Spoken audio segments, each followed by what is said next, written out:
ನಮಸ್ಕಾರ ಆತ್ಮೀಯ ಸ್ಪರ್ಧಾರ್ಥಿಗಳೇ, ನಾನು ಹನುಮಂತ ಮರ್ಕತಿ ಚಾಲುಕ್ಯ ಕರಿಯರ್ ಅಕಾಡೆಮಿಗೆ ತಮಗೆಲ್ಲರೂ ಆತ್ಮೀಯವಾದ ಸ್ವಾಗತವನ್ನು ಕೋರ್ತಾ ಸ್ಪರ್ಧಾರ್ಥಿಗಳ ಇವತ್ತಿನ ವಿಡಿಯೋದಲ್ಲಿ ನಾವು ಭಾರತದ ಸಂವಿಧಾನಕ್ಕೆ ಸಂಬಂಧಪಟ್ಟಂತೆ ಚಾಪ್ಟರ್ 2 ಚರ್ಚೆ ಮಾಡ್ತಾ ಹೋಗೋಣ. ನಾವು ಕಳೆದ ವಿಡಿಯೋದಲ್ಲಿ ಭಾರತದ ಸಂವಿಧಾನಕ್ಕೆ ಸಂಬಂಧಪಟ್ಟಂತೆ ಚಾಪ್ಟರ್ 1ರಲ್ಲಿ ಬ್ರಿಟಿಷ್ ಈಸ್ಟ್ ಇಂಡಿಯಾ ಕಂಪನಿಯ ಕಾಯ್ದೆಗಳು ಮತ್ತು ಬ್ರಿಟಿಷ್ ಸಂಸತ್ತಿನ ಕಾಯ್ದೆಗಳ ಬಗ್ಗೆ ಚರ್ಚೆ ಮಾಡಿದ್ದೀವಿ. ಇವತ್ತಿನ ವಿಡಿಯೋದಲ್ಲಿ ಭಾರತದ ಸಂವಿಧಾನದ ರಚನೆ ಯಾವ ರೀತಿ ಆಯಿತು ಅನ್ನೋದನ್ನ ಚರ್ಚೆ ಮಾಡ್ತಾ ಹೋಗೋಣ. ನೀವೇನಾದ್ರೂ ಫಸ್ಟ್ ಚಾಪ್ಟರ್ ವಿಡಿಯೋ ಏನಾದರೂ ನೋಡಿಲ್ಲ ಅಂದ್ರೆ ದಯವಿಟ್ಟು ಡಿಸ್ಕ್ರಿಪ್ಷನ್ ಅಲ್ಲಿ ಲಿಂಕ್ ಕೊಟ್ಟಿರ್ತೀನಿ ಅಥವಾ ನನ್ನ ಚಾನಲ್ ಅಲ್ಲಿ ವಿಡಿಯೋ ಇರುತ್ತೆ. ದಯವಿಟ್ಟು ಭಾರತದ ಸಂಬಂಧಪಟ್ಟಂತ ಕಾಯ್ದೆಗಳನ್ನ ನೋಡ್ಕೊಂಬನ್ನಿ. ಮತ್ತು ಇವತ್ತಿನ ವಿಡಿಯೋದಲ್ಲಿ ಭಾರತದ ಸಂವಿಧಾನದ ಬಗ್ಗೆ ನಾವು ಚರ್ಚೆ ಮಾಡ್ತಾ ಹೋಗೋಣ. ಭಾರತದ ಸಂವಿಧಾನದ ಬಗ್ಗೆ ಚರ್ಚೆ ಮಾಡ್ತಾ ಹೋಗೋಣ. ಭಾರತದ ಸಂವಿಧಾನ ಯಾವ ರೀತಿ ರಚನೆ ಆಯಿತು ಅನ್ನೋದು ಇವತ್ತಿನ ಟಾಪಿಕ್ ಅಲ್ಲಿ ಬರುವಂತದ್ದು. ಹಾಗಾದ್ರೆ ಭಾರತದ ಸಂವಿಧಾನ ಯಾವ ರೀತಿ ರಚನೆ ಆಯಿತು, ಯಾರ್ಯಾರಿಂದ ರಚನೆ ಆಯಿತು, ಹೇಗೆ ರಚನೆ ಆಯಿತು ಅನ್ನೋದನ್ನ ನಾವು ಕಂಪ್ಲೀಟ್ ಆಗಿ ನೋಡ್ತಾ ಬರೋಣ. ನೋಡಿ, ಚಾಪ್ಟರ್ ಬಂದ್ಬಿಟ್ಟು ಭಾರತದ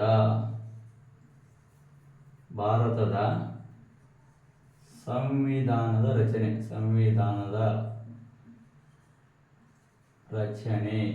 ಭಾರತ ಸಂವಿಧಾನದ ರಚನೆ ಅಥವಾ ಸಂವಿಧಾನದ ರಚನೆ ಅಂತ ಕೂಡ ಕರೀಬಹುದು. ಹಾಗಾದ್ರೆ ಭಾರತದಲ್ಲಿ ಸಂವಿಧಾನ ಇದೆ, ಆ ಸಂವಿಧಾನಕ್ಕೆ ತಕ್ಕಂತೆ ಎಲ್ಲರೂ ಕೂಡ ಭಾರತದಲ್ಲಿ ಇರುವಂತದ್ದು. ಅಂದ್ರೆ ಸಂವಿಧಾನ ಅಂತಕ್ಕಂಥದ್ದು ಭಾರತದ ಅತ್ಯುನ್ನತವಾದಂತಹ ಒಂದು ಕಾನೂನಾಗಿದೆ. ಆ ಸಂವಿಧಾನಕ್ಕೆ ತಕ್ಕಂತೆ ನಾವೆಲ್ಲರೂ ಇಲ್ಲಿ ಇರ್ತಕ್ಕಂಥ ಪ್ರಜೆಗಳು ಸಂವಿಧಾನದ ಅಡಿಯಲ್ಲಿ ಇರುವಂತದ್ದು. ಅದರಲ್ಲಿ ನಮ್ಮ ಮೂಲಭೂತ ಹಕ್ಕುಗಳಿರ್ಬೋದು, ಮೂಲಭೂತ ಕರ್ತವ್ಯಗಳಿರ್ಬೋದು, ಇಲ್ಲಿರ್ತಕ್ಕಂಥ ಪ್ರತಿಯೊಂದು ಆಡಳಿತವು ಸಂವಿಧಾನದ ಮುಖಾಂತರ ನಡೆಯುವಂಥದ್ದು. ಹಾಗಾದ್ರೆ ಅಂತಹ ಸಂವಿಧಾನ ಭಾರತದಲ್ಲಿ ರಚನೆ ಆಗ್ಬೇಕಾದ್ರೆ ಭಾರತದಲ್ಲಿ ಮೊಟ್ಟ ಮೊದಲ ಬಾರಿಗೆ ಸಂವಿಧಾನದ ಬಗ್ಗೆ ಅಥವಾ ಸಂವಿಧಾನದ ರಚನಾ ಸಮಿತಿಯ ಬಗ್ಗೆ ಪರಿಕಲ್ಪನೆಯನ್ನು ಕೊಟ್ಟವರು, ಅಂದ್ರೆ ಭಾರತದಲ್ಲಿ ಒಂದು ಸಂವಿಧಾನ ಇರಬೇಕು, ಆ ಸಂವಿಧಾನ ರಚನೆ ಮಾಡಲಿಕ್ಕೆ ಒಂದು ಸಂವಿಧಾನ ರಚನಾ ಸಮಿತಿ ಬೇಕು ಅಂತೇಳಿ ಪರಿಕಲ್ಪನೆಯನ್ನು ಕೊಟ್ಟವರು ಯಾರಂದ್ರೆ ಮಹಾತ್ಮ ಗಾಂಧೀಜಿ ಅಂತ ಬರ್ತಾರೆ. ಮಹಾತ್ಮ ಗಾಂಧೀಜಿ ಗೊತ್ತಲ್ಲ? ಮಹಾತ್ಮ ಗಾಂಧೀಜಿಯವರು 1927ರಲ್ಲಿ ಮಹಾತ್ಮ ಗಾಂಧೀಜಿಯವರು ಕ್ರಿಸ್ತ ಶಕ 1927ರಲ್ಲಿ ಮಹಾತ್ಮ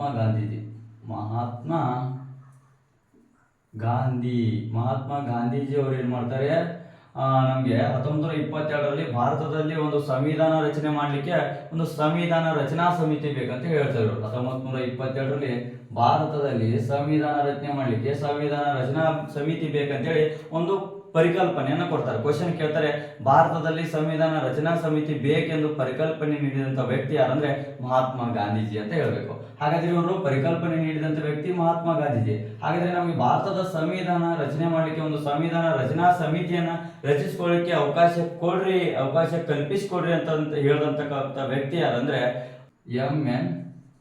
ರಾವ್ ಅಂದ್ರೆ ಮನವೇಂದ್ರನಾಥ್ ರಾವ್ ಅಂದಂಗ. ಎಂ.ಎನ್. ರಾವ್ ಅಂದ್ರೆ ಮನವೇಂದ್ರನಾಥ್ ರಾವ್ ಅಂತ ಕರಿತೀವಿ ನಾವು. ಎಂ.ಎನ್. ರಾವ್, ಮನವೇಂದ್ರನಾಥ್ ರಾವ್ ಅಂತೇಳಿ ಇವ್ರು ಏನ್ ಮಾಡ್ತಾರೆ, 1934ರಲ್ಲಿ ಬ್ರಿಟಿಷ್ ಅಧಿಕಾರಿಗಳಿಗೆ ಒಂದು ಪತ್ರನ ಅಥವಾ ಮನವಿ ಮಾಡ್ತಾರೆ, ಬ್ರಿಟಿಷ್ ಸರ್ಕಾರಕ್ಕೆ ಒಂದು ಮನವಿ ಮಾಡ್ತಾರೆ, ನಮಗೊಂದು ಸಂವಿಧಾನ ರಚನೆ ಮಾಡಲಿಕ್ಕೆ ಸಂವಿಧಾನ ರಚನಾ ಸಭೆಯನ್ನ ರಚಿಸಿಕೊಳ್ಳಿಕ್ಕೆ ಅವಕಾಶ ಕೊಡ್ರಿ ಅಂತೇಳಿ ಮೊದಲು ಕೇಳಿದಂತ ವ್ಯಕ್ತಿ ಯಾರಂದ್ರೆ ಎಂ.ಎನ್. ರಾವ್ ಅಂತ, ಅಂದ್ರೆ ಮನವೇಂದ್ರನಾಥ್ ರಾವ್ ಅಂತ.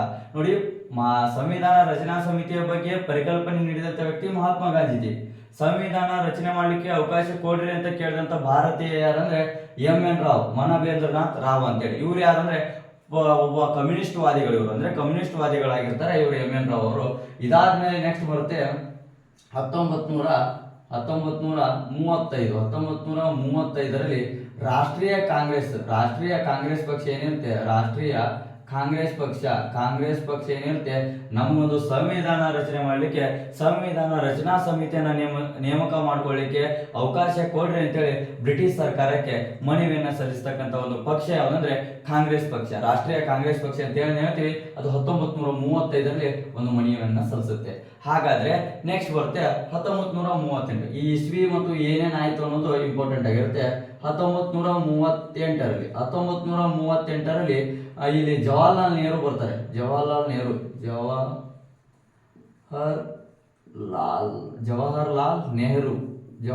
ನೆಹರು ಅವರು ಒಂದು ಮನವಿಯನ್ನು ಮಾಡ್ತಾರೆ ಅಥವಾ ಒಂದು ಘೋಷಣೆ ಮಾಡಿಸ್ತಾರೆ. ಏನಂತ ಘೋಷಣೆ ಮಾಡಿಸ್ತಾರೆ ಅಂದ್ರೆ ಭಾರತದಲ್ಲಿ ಸಂವಿಧಾನ ರಚನೆ ಮಾಡಲಿಕ್ಕೆ ಒಂದು ಸಂವಿಧಾನ ರಚನಾ ಸಮಿತಿ ಬೇಕು. ಭಾರತದಲ್ಲಿ ಸಂವಿಧಾನ ರಚನೆ ಮಾಡಲಿಕ್ಕೆ ಒಂದು ಸಂವಿಧಾನ ರಚನಾ ಸಮಿತಿ ಬೇಕು.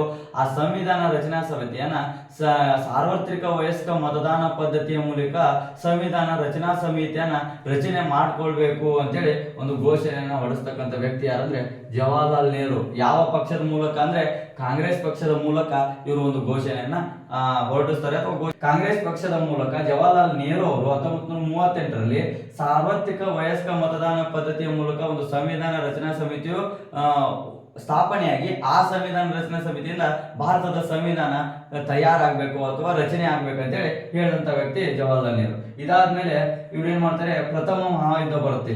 ಇದಾದ್ಮೇಲೆ ನೆಹರು ಅವರು ಒಂದು ಘೋಷಣೆ ಮಾಡ್ತಾರೆ. ಇದಾದ್ಮೇಲೆ ಎರಡನೇ ಮಹಾಯುದ್ಧ ಬರುತ್ತೆ. ಪ್ರಥಮ ಅಲ್ಲ, ಎರಡನೇ ಮಹಾಯುದ್ಧ ಬರುತ್ತೆ. ಎರಡನೇ ಮಹಾಯುದ್ಧದ ಸಂದರ್ಭದಲ್ಲಿ ಬ್ರಿಟಿಷರು ಏನ್ ಮಾಡ್ತಾರೆ ಅರ್ಥ ಮಾಡ್ಕೊಳ್ಳಿ. ಎರಡನೇ ಮಹಾಯುದ್ಧ ಬರುತ್ತೆ. ಎರಡನೇ ಮಹಾಯುದ್ಧದ ಸಂದರ್ಭದಲ್ಲಿ ಬ್ರಿಟಿಷರು ಭಾರತೀಯರಿಂದ ಸಹಾಯ ಪಡೆಯಬೇಕೆಂದು ಒಂದು ಯೋಚನೆಯನ್ನು ಮಾಡ್ತಾರೆ.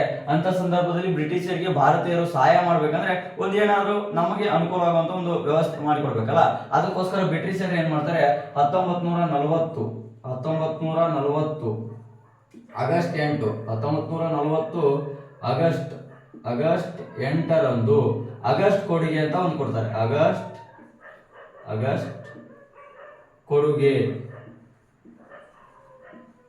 ಏನಿದು ಆಗಸ್ಟ್ ಕೊಡುಗೆ ಅಂದ್ರೆ 1940ರಲ್ಲಿ ಬ್ರಿಟಿಷರು ಒಂದು ಆಗಸ್ಟ್ ಕೊಡುಗೆ ಅಂತಕ್ಕಂಥ ಆಗಸ್ಟ್ ತಿಂಗಳಲ್ಲಿ ಒಂದು ಆಗಸ್ಟ್ ಕೊಡುಗೆ ಅಂತಕ್ಕಂಥ ಒಂದು ಘೋಷಣೆಯನ್ನು ಮಾಡ್ತಾರೆ. ಏನಿದು ಆಗಸ್ಟ್ ಕೊಡುಗೆ ಅಂದ್ರೆ ಈ ಆಗಸ್ಟ್ ಕೊಡುಗೆ ಮೂಲಕ ಭಾರತೀಯರಿಗೆ ಸಂವಿಧಾನ ರಚನಾ ಸಮಿತಿಯನ್ನ ಸ್ಥಾಪನೆ ಮಾಡಿಕೊಳ್ಳಲು ಒಂದು ತಾತ್ಕಾಲಿಕ ಇಲ್ಲಿ ಅನುಮತಿ ಕೊಡ್ಲಿಲ್ಲ, ಇನ್ನು ತಾತ್ಕಾಲಿಕ ಏನ್ ಮಾಡ್ತಾರೆ, ತಾತ್ಕಾಲಿಕ ಅನುಮತಿ ಕೊಡ್ತಾರೆ. ತಾತ್ಕಾಲಿಕ ಅಂದ್ರೆ ಇಲ್ಲಿ ಸಂವಿಧಾನ ರಚನೆ ಮಾಡ್ಲಿಕ್ಕೆ ಅವಕಾಶ ಕೊಟ್ಟಿಲ್ಲ.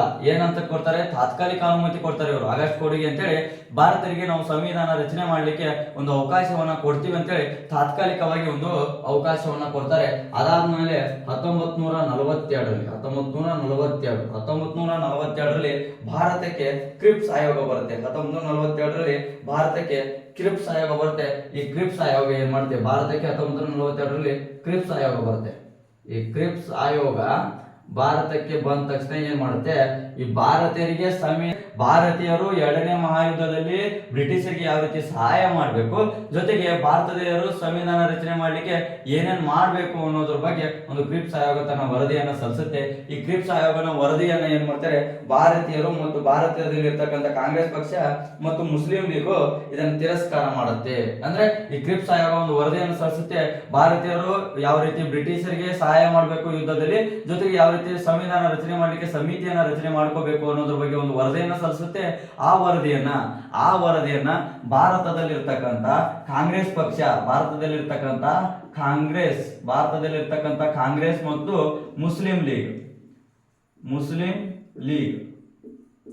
ಭಾರತದಲ್ಲಿರ್ತಕ್ಕಂಥ ಕಾಂಗ್ರೆಸ್ ಮತ್ತು ಮುಸ್ಲಿಂ ಲೀಗು ಎರಡು ತಿರಸ್ಕಾರ ಮಾಡ್ತಾವೆ.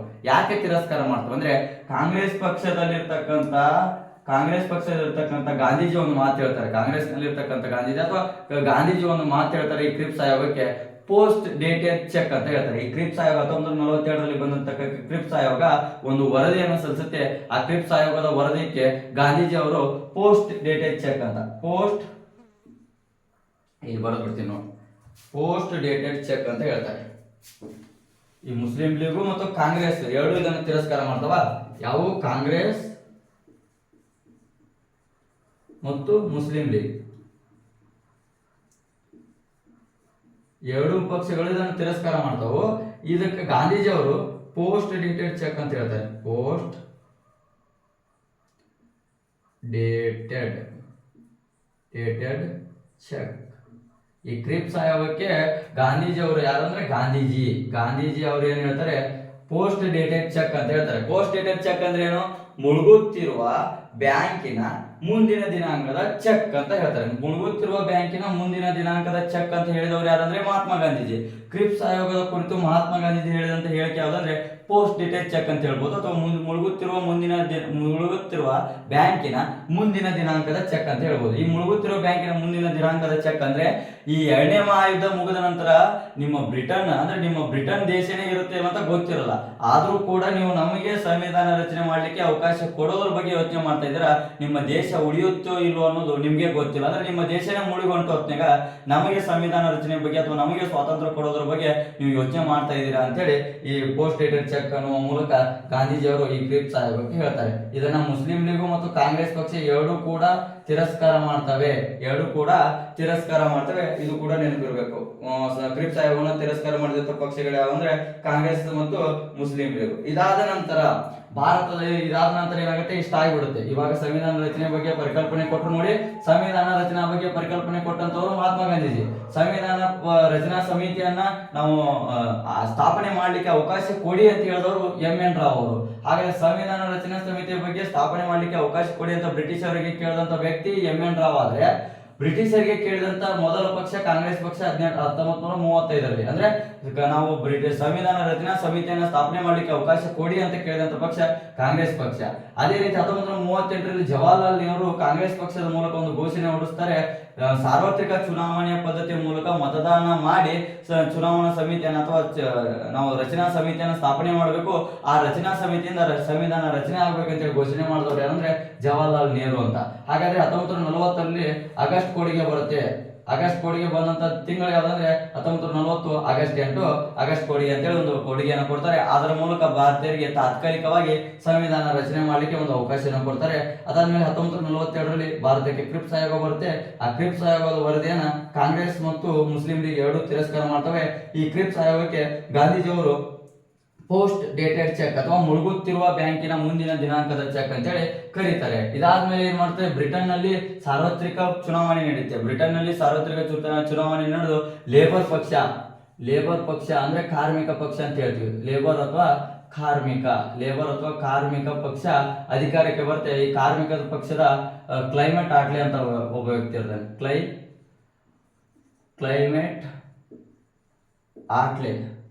ಕ್ಲೈಮೇಟ್ ಆಟ್ಲೆ ಅಂತಕ್ಕಂಥ ಒಬ್ಬ ವ್ಯಕ್ತಿ ಪ್ರಧಾನಿ ಆಗ್ತಾರೆ. ಯಾವ ಪಕ್ಷ ಅಂದ್ರೆ ಲೇಬರ್ ಪಕ್ಷದ ಕ್ಲೈಮೇಟ್ ಆಟ್ಲೆ ಅಂತಕ್ಕಂಥ ಒಬ್ಬ ವ್ಯಕ್ತಿ ಬ್ರಿಟನ್ನಿನ ಪ್ರಧಾನಿ ಆಗ್ತಾರೆ. ಅಲ್ಲೇ ಬ್ರಿಟನ್ನ ಪ್ರಧಾನಿ, ನಮ್ದಲ್ಲ, ಬ್ರಿಟನ್ನ ಪ್ರಧಾನಿ ಆಗ್ತಾರೆ. ಲೇಬರ್ ಪಕ್ಷ ಅಂದ್ರೆ ಅಲ್ಲಿ ಸಾರ್ವತ್ರಿಕ ಚುನಾವಣೆ ನಡೆಯುತ್ತೆ. ಅದರಲ್ಲಿ ಲೇಬರ್ ಪಕ್ಷ ಅಥವಾ ಕಾರ್ಮಿಕ ಪಕ್ಷ ಅಂತಕ್ಕಂಥ ಕರೀತಕ್ಕಂಥ ಪಕ್ಷದ ಕ್ಲೈಮೇಟ್ ಆಟ್ಲೆ ಅಂತಕ್ಕಂಥವ್ರು ಬ್ರಿಟನ್ನಿನ ಪ್ರಧಾನಮಂತ್ರಿ ಆಗ್ತಾರೆ. ಇವರು ಏನ್ ಮಾಡ್ತಾರೆ, ಇವರು ಭಾರತಕ್ಕೆ ಒಂದು ಆಯೋಗವನ್ನ ಕಳಿಸ್ತಾರೆ. 1946ರಲ್ಲಿ ಭಾರತಕ್ಕೆ ಒಂದು ಆಯೋಗವನ್ನ ಕಳಿಸ್ತಾರೆ. 1946ರಲ್ಲಿ ಕ್ಯಾಬಿನೆಟ್ ಆಯೋಗ ಬರುತ್ತೆ ಭಾರತಕ್ಕೆ. 1946ರಲ್ಲಿ ಕ್ಯಾಬಿನೆಟ್ ಆಯೋಗ, ಇವೆಲ್ಲ ನೆನಪಿರ್ಬೇಕು, ಡೇಟ್ ಇಂಪಾರ್ಟೆಂಟ್. ಕ್ಯಾಬಿನೆಟ್ ಆಯೋಗ ಇದು ಹಿಸ್ಟ್ರಿ ಜೊತೆ ಸ್ಟೋರಿ ಇರಲ್ಲ, ಅದಕ್ಕೋಸ್ಕರ ಒಂದ್ ಸ್ವಲ್ಪ ಇದಾಗುತ್ತೆ, ಈಸಿಯಾಗಿ ಅರ್ಥ ಮಾಡ್ಕೊಂಡ್ಬಿಟ್ರೆ ಮುಗೀತದೆ. ಕ್ಯಾಬಿನೆಟ್ ಆಯೋಗ ಬರುತ್ತೆ. ಕ್ಯಾಬಿನೆಟ್ ಆಯೋಗದಲ್ಲಿ 3 ಜನ ಸದಸ್ಯರನ್ನ ಒಳಗೊಂಡಿರ್ತದೆ. ಪೆತಿಕ್ ಲಾರ್ಸೆ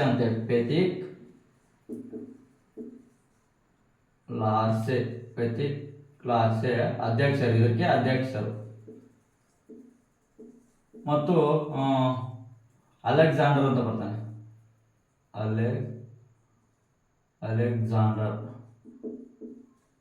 ಅಲೆಕ್ಸಾಂಡರ್ ಅಂತ ಇವ್ರು ಸದಸ್ಯರು. ಮತ್ತು ಈಗ ಕ್ರಿಪ್ಸ್ ಏನಿರ್ತಾನೆ ಇವನು ಕೂಡ ಸದಸ್ಯ. ಅಲೆಕ್ಸಾಂಡರ್ ಮತ್ತು ಕ್ರಿಪ್ಸ್ ಮತ್ತು ಪೆತಿಕ್ ಲಾರ್ಸೆ ಅಂತಕ್ಕಂಥವ್ರು, ಇವರು 3 ಜನ ಇರ್ತಕ್ಕಂಥ ವ್ಯಕ್ತಿಗಳು ಬರ್ತಾರೆ. ಪೆತಿಕ್ ಲಾರ್ಸೆ ಅಂತಕ್ಕಂಥವ್ರು ಮತ್ತು 3 ಜನ ವ್ಯಕ್ತಿಗಳಲ್ಲಿ ಈ ಪೆತಿಕ್ ಲಾರ್ಸೆ ಅಂತಕ್ಕಂಥ ವ್ಯಕ್ತಿ ಅಧ್ಯಕ್ಷರಾಗಿರ್ತಾರೆ. ಇವರಿಬ್ರು ಕೂಡ ಈ ಅಲೆಕ್ಸಾಂಡರ್ ಮತ್ತು ಸ್ಟಾಫರ್ಡ್ ಕ್ರಿಪ್ಸ್ ಅಂತಕ್ಕಂಥವ್ರು ಇವರಿಬ್ರು ಕೂಡ ಸದಸ್ಯರು. ಇದು ರಾಲ್ಸೆ, ಪೆತಿಕ್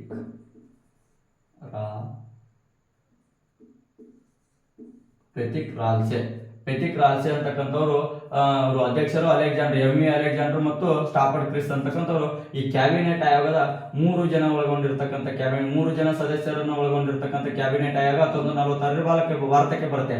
ಅದರ ಅಧ್ಯಕ್ಷರು ಪೆಥಿಕ್ ಲಾರ್ಸೆ ಅಂತ, ಅದರ ಇಬ್ರು ಸದಸ್ಯರು ಅಲೆಕ್ಸಾಂಡರ್ ಮತ್ತು ಕ್ರಿಪ್ಸ್ ಅಂತೇಳಿ. ಇದು ಬಂದ ಮೇಲೆ ಒಂದು ಭಾರತದಲ್ಲಿ ಬಂದು ಅಧ್ಯಯನ ಮಾಡುತ್ತೆ. ಭಾರತದಲ್ಲಿ ಯಾವ ರೀತಿ ಭಾರತದ ಸಂವಿಧಾನ ರಚನೆ ಮಾಡಲಿಕ್ಕೆ ಸಂವಿಧಾನ ರಚನಾ ಸಮಿತಿಯನ್ನ ಯಾವ ರೀತಿ ರಚನೆ ಮಾಡ್ಕೋಬೇಕಂತೇಳಿ ಎಲ್ಲ ಅಧ್ಯಯನ ಮಾಡಿ ಒಂದು ಶಿಫಾರಸನ್ನು ಮಾಡುತ್ತೆ. ಈ ಶಿಫಾರಸು ಏನಂದ್ರೆ ಭಾರತದಲ್ಲಿ ಇರ್ತಕ್ಕಂಥ ಈ ಶಿಫಾರಸು ಏನಿರುತ್ತೆ ಅಂದ್ರೆ ಈ ಕ್ರಿಪ್ಸ್ ಆಯೋಗ ಆದ್ಮೇಲೆ ಈ ಕ್ಯಾಬಿನೆಟ್ ಆಯೋಗದ ಶಿಫಾರಸು ಏನಿರುತ್ತೆ ಅಂದ್ರೆ ಭಾರತದಲ್ಲಿ ಇರ್ತಕ್ಕಂಥ ದೇಶೀಯ ಸಂಸ್ಥಾನಗಳನ್ನು ಒಳಗೊಂಡಂತೆ ಮತ್ತು ಭಾರತದಲ್ಲಿರ್ತಕ್ಕಂಥ ಪ್ರಾಂತ್ಯಗಳನ್ನು ಒಳಗೊಂಡಂತೆ ಅಥವಾ ಶಾಸನ ಸಭೆಗಳನ್ನು ಒಳಗೊಂಡಂತೆ, ಜೊತೆಗೆ ಭಾರತದಲ್ಲಿರ್ತಕ್ಕಂಥ ಎಲ್ಲ ವರ್ಗದ ಜನರನ್ನ ಒಳಗೊಂಡಂತೆ ಒಂದು ಪರೋಕ್ಷ ಚುನಾವಣೆಯ ಮೂಲಕ, ಇದು ಇಂಪಾರ್ಟೆಂಟ್. ಸಂವಿಧಾನ ರಚನಾ ಸಮಿತಿ ಯಾವ ರೀತಿ ಆಯ್ಕೆ ಆಯ್ತು ಅಂದ್ರೆ ಪರೋಕ್ಷ ಚುನಾವಣೆಯ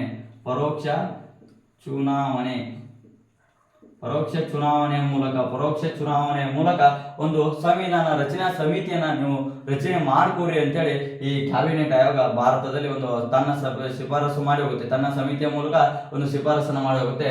ಈ ಸಮಿತಿಯ ಶಿಫಾರಸಿನಂತೆ 93 ಜನ ದೇಶೀಯ ಸಂಸ್ಥಾನದಿಂದ 93 ಜನ ದೇಶೀಯ ಸಂಸ್ಥಾನದಿಂದ ಆಯ್ಕೆ ಆಗ್ತಾರೆ. 93 ಜನ ದೇಶೀಯ ಸಂಸ್ಥಾನದಿಂದ ಅಂದ್ರೆ ರಾಜ ಮಹಾರಾಜರ ಸಂಸ್ಥಾನ ಏನಿರುತ್ತೆ ಅಲ್ಲಿಂದ ನಾಮಕರಣ ಆಗ್ತಾರೆ ನೇರವಾಗಿ. ಮತ್ತು ಇನ್ನ 796 ಜನ ಬ್ರಿಟಿಷ್ ಪ್ರಾಂತ್ಯ ಅಥವಾ ಪ್ರಾಂತೀಯ ಶಾಸನ ಸಭೆ ಅಂತ ಏನ್ ಹೇಳ್ತೀವಿ, ಅದರಿಂದ 796 ಜನ ಆಯ್ಕೆ ಆಗ್ತಾರೆ. ಬ್ರಿಟಿಷ್ ಪ್ರಾಂತ್ಯ ಅಥವಾ ಪ್ರಾಂತೀಯ ಶಾಸನ ಸಭೆ ಅಂತ ಏನ್ ಹೇಳ್ತೀವಿ, ಅದರಲ್ಲಿ 796 ಜನ ಆಯ್ಕೆ ಆಗ್ತಾರೆ. ಇದರಲ್ಲಿ 4 ಜನ ಚೀಫ್ ಕಮಿಷನರ್ ಆದಂತ 4 ಜನ ಏನ್ ಮಾಡ್ತಾರೆ, ಬ್ರಿಟಿಷ್ ಚೀಫ್ ಕಮಿಷನರ್ ಆದಂತ ಕೂರ್ಗ್ ಅಂತ ಹೇಳ್ತೀವಿ ನಾವು. ಕೂರ್ಗ್ ಅಂತ ಕೂಡ ಕರಿತೀವಿ. ಕೂರ್ಗ್ ಅಂತ ಕರೀತಾರೆ ಕೊಡಗು. ಮತ್ತು ಅಜ್ಮೀರ್, ದೆಹಲಿ, ಮೇವಾಡ, ಈ 4 ಬ್ರಿಟಿಷ್ ಚೀಫ್ ಕಮಿಷನರ್ಗಳಿಂದ 4 ಜನ ಆಯ್ಕೆ ಆಗ್ತಾರೆ. ಒಟ್ಟು ದೇಶೀಯ ಸಂಸ್ಥಾನಗಳಿಂದ 93 ಜನ, ಬ್ರಿಟಿಷ್ ಪ್ರಾಂತ್ಯ ಅಥವಾ ಬ್ರಿಟಿಷ್ ಪ್ರಾಂತೀಯ ಶಾಸನ ಸಭೆಗಳಿಂದ 796 ಜನ. ಆ 796ರಲ್ಲಿ 4 ಜನ ಕೊಡಗು ಅಥವಾ ಕೋರ್ಗ ಅಥವಾ ಅಜ್ಮೀರ, ದೆಹಲಿ ಮತ್ತು ಮೇವಾಡದಿಂದ 4 ಜನ ಆಯ್ಕೆ ಆಗ್ತಾರೆ. ಇದರಲ್ಲಿ ಈ 796ರಲ್ಲಿ ಕಾಂಗ್ರೆಸ್ ಪಕ್ಷದಿಂದ 708 ಜನ, ಕಾಂಗ್ರೆಸ್ ಪಕ್ಷದಿಂದ 708 ಜನ, ಮುಸ್ಲಿಂ ಲೀಗ್ ನಿಂದ 73 ಜನ, ಇತರೆ ಪಕ್ಷದಿಂದ ಅಂದ್ರೆ ಇವರು ಮತ್ತು ಇತರೆ ಎಲ್ಲ ಕೂಡಿ 15 ಜನ ಇರ್ತಾರೆ. ಅಂದ್ರೆ ನೋಡಿ, ಕಾಂಗ್ರೆಸ್ ಪಕ್ಷದಿಂದ 708 ಜನ, ಹೌದಾ, 708 ಜನ ಕಾಂಗ್ರೆಸ್ ಪಕ್ಷದಿಂದ, 73 ಜನ ಮುಸ್ಲಿಂ ಲೀಗ್ ನಿಂದ ಮತ್ತು ಇತರೆ ಪಕ್ಷದಿಂದ 15 ಜನ, ಟೋಟಲ್ ಆಗಿ 796 ಜನ. ಇವರನ್ನ ಕೂಡಿಸಿ ಅಂದ್ರೆ ದೇಶೀಯ ಸಂಸ್ಥಾನಗಳಿಂದ 93 ಜನ ಮತ್ತು ಪ್ರಾಂತೀಯ ಶಾಸನ ಸಭೆಗಳಿಂದ 796 ಜನರನ್ನು ಕೂಡಿಸಿ ಟೋಟಲ್ ಆಗಿ 389 ಜನರಿರುವ ಒಂದು ಸಂವಿಧಾನ ರಚನಾ ಸಮಿತಿ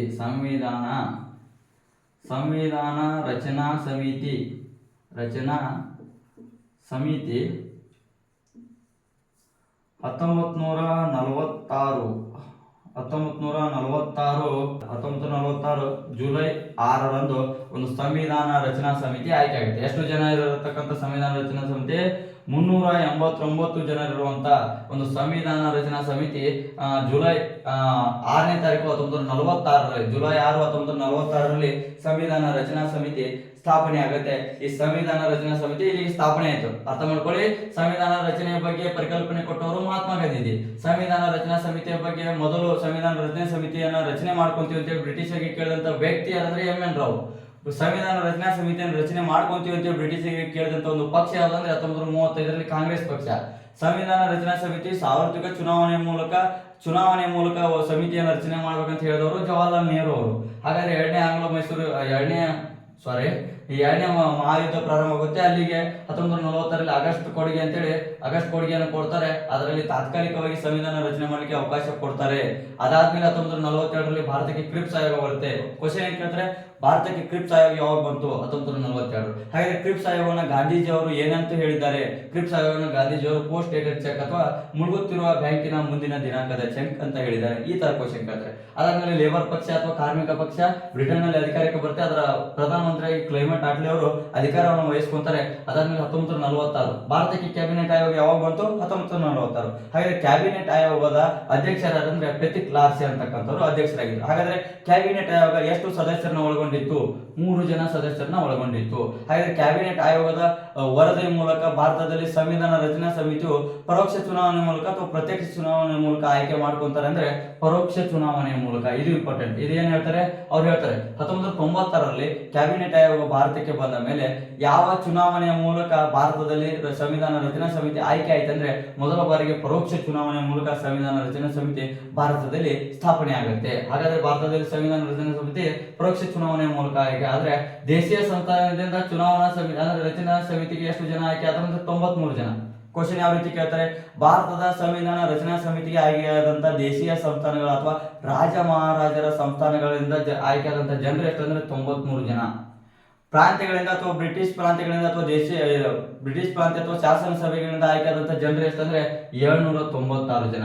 ಹಾಗೆ ಬ್ರಿಟಿಷ್ ಪ್ರಾಂತ್ಯಗಳ ಅಥವಾ ಬ್ರಿಟಿಷ್ ಚೀಫ್ ಕಮಿಷನರ್ಗಳು ಯಾವುವು ಅಂತ ಕೇಳ್ತಾರೆ. ಭಾರತದಲ್ಲಿ ಬ್ರಿಟಿಷ್ ಚೀಫ್ ಕಮಿಷನರ್ಗಳು ಯಾವುವು ಅಂತ ಕೇಳಿದ್ರೆ ಒಂದು ಕೊಡಗು ಅಥವಾ ಕೂರ್ಗ, ಅಜ್ಮೀರ, ದೆಹಲಿ ಮತ್ತು ಮೇವಾಡ. ಹಾಗಾದ್ರೆ ಅಲ್ಲಿಂದ ಎಷ್ಟು ಜನ ಆಯ್ಕೆ ಆಗ್ತಾರೆ?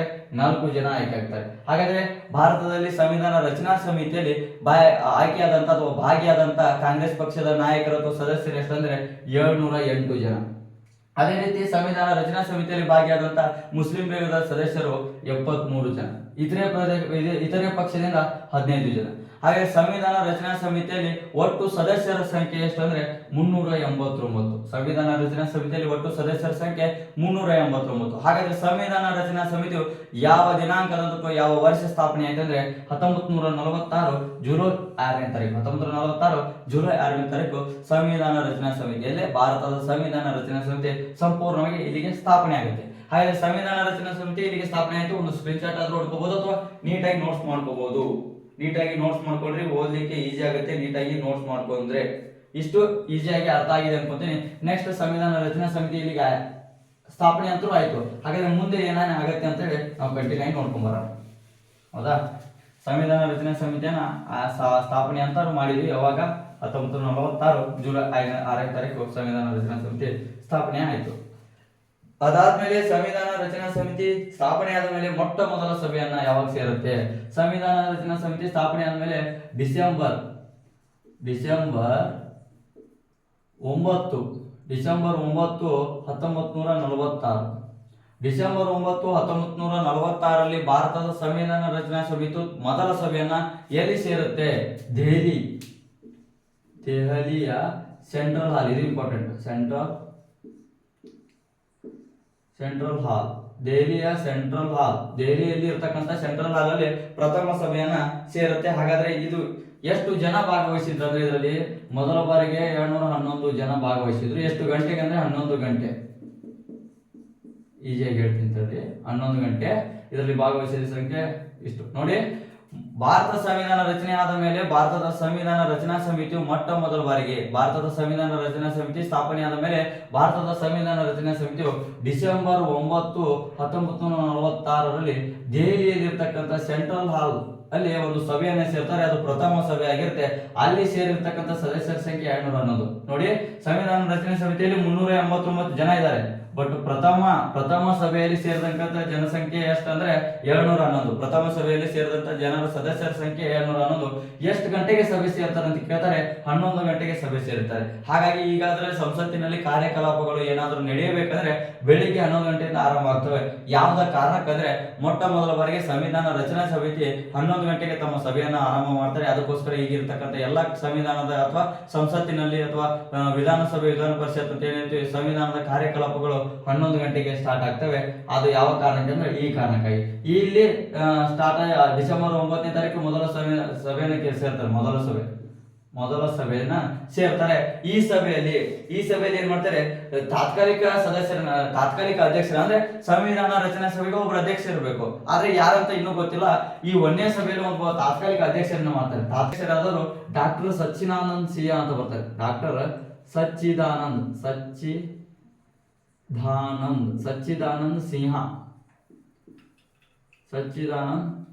ಸಿಂಹ ಅಂತಕ್ಕಂಥ ವ್ಯಕ್ತಿ ಪ್ರಥಮ ಬಾರಿಗೆ ತಾತ್ಕಾಲಿಕ ಅಧ್ಯಕ್ಷರಾಗಿ ನೇಮಕ ಆಗ್ತಾರೆ. ಯಾರ ಸೂಚನೆ ಮೇರೆಗೆ ಅಂದ್ರೆ ಕಾಂಗ್ರೆಸ್ ಪಕ್ಷದ ಜೆ.ಬಿ. ಕೃಪಲಾನಿ ಅಂತ ಬರ್ತಾರೆ. ಕೃಪಲಾನಿ ಇವ್ರೇನಂದ್ರೆ ಜೆ.ಬಿ. ಕೃಪಲಾನಿ ಅವರು ಏನಾಗಿರ್ತಾರೆ ಅಂದ್ರೆ ಕಾಂಗ್ರೆಸ್ ಪಕ್ಷದ ಅಧ್ಯಕ್ಷರು. ಅಂದ್ರೆ ಈ ಟೈಮ್ 1946ರಲ್ಲಿ ಕಾಂಗ್ರೆಸ್ ಪಕ್ಷದ ಅಧ್ಯಕ್ಷರಾರು ಅಂದ್ರೆ ಜೆ.ಬಿ. ಕೃಪಲಾನಿ ಅವರಾಗಿರ್ತಾರೆ. ಆ ಜೆ.ಬಿ. ಕೃಪಲಾನಿ ಅವರ ಆದೇಶದ ಮೇರೆಗೆ ಅಥವಾ ಸೂಚನೆ ಮೇರೆಗೆ ನೋಡಿ. ಹಾಗಾದ್ರೆ ಡಿಸೆಂಬರ್ 9ರಂದು ಅಥವಾ 1946ರಲ್ಲಿ ನಡೆದಂತ ಪ್ರಥಮ ಸಂವಿಧಾನ ರಚನಾ ಸಮಿತಿಯ ಸಭೆಯಲ್ಲಿ ತಾತ್ಕಾಲಿಕ ಅಧ್ಯಕ್ಷರನ್ನಾಗಿ ಯಾರನ್ನ ಆಯ್ಕೆ ಮಾಡಿದ್ರು ಅಂದ್ರೆ ಸಚ್ಚಿದಾನಂದ ಸಿನ್ಹಾ ಅವರನ್ನ ಆಯ್ಕೆ ಮಾಡ್ತಾರೆ. ಹಾಗಾದ್ರೆ ಸಚ್ಚಿದಾನಂದ ಸಿನ್ಹಾ ಅವರನ್ನ ತಾತ್ಕಾಲಿಕವಾಗಿ ಆಯ್ಕೆ ಮಾಡಲು ಅಥವಾ ಅಧ್ಯಕ್ಷರನ್ನಾಗಿ ಮಾಡಲು ಸೂಚಿಸಿದವರು ಯಾರಂದ್ರೆ ಕಾಂಗ್ರೆಸ್ ಅಧ್ಯಕ್ಷರಾದಂತ ಆಗಿನ ರಾಷ್ಟ್ರೀಯ ಕಾಂಗ್ರೆಸ್ ಅಧ್ಯಕ್ಷರಾದಂತ ಜೆ.ಬಿ. ಕೃಪಲಾನಿ ಅವರ ಆದೇಶದ ಮೇರೆಗೆ ಅಥವಾ ಸೂಚನೆ ಮೇರೆಗೆ ಇವ್ರನ್ನ 1 ಅಥವಾ 2 ದಿನದ ಮಟ್ಟಿಗೆ ಒಂದು ತಾತ್ಕಾಲಿಕ ಅಧ್ಯಕ್ಷರನ್ನಾಗಿ ನೇಮಕ ಮಾಡ್ತಾರೆ. ಇದಾದ್ಮೇಲೆ ನೆಕ್ಸ್ಟ್ ಬರುತ್ತೆ ಡಿಸೆಂಬರ್ ಇವೆಲ್ಲ ಡೇಟ್ ಇಂಪಾರ್ಟೆಂಟ್. ಡಿಸೆಂಬರ್ 11 1946 ಡಿಸೆಂಬರ್ 11 1946ರಲ್ಲಿ 2ನೇ ಸಭೆಯನ್ನ ಸೇರ್ತಾರೆ. ಈ 2ನೇ ಖಾಯಂ ಅವರು ತಾತ್ಕಾಲಿಕ, ಇವರು ಖಾಯಮಾಗಿ ಡಾಕ್ಟರ್ ಬಾಬು ರಾಜೇಂದ್ರ ಪ್ರಸಾದ್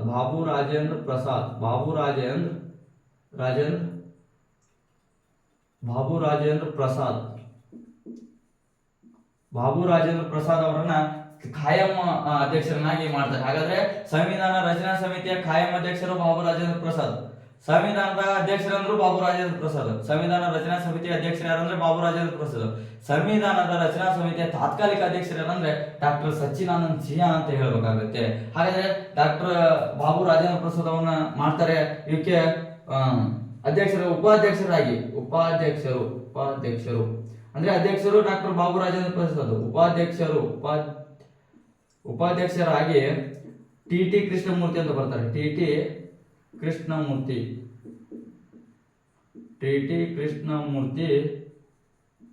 ಇನ್ನೊಬ್ರು ಬರ್ತಾರೆ. ಮತ್ತು ಟಿ ಕೃಷ್ಣಮೂರ್ತಿ ಮತ್ತು ಎಚ್ ಸಿ ಮುಖರ್ಜಿ ಅಂತ ಬರ್ತಾರೆ. ಎಚ್ ಸಿ ಮುಖರ್ಜಿ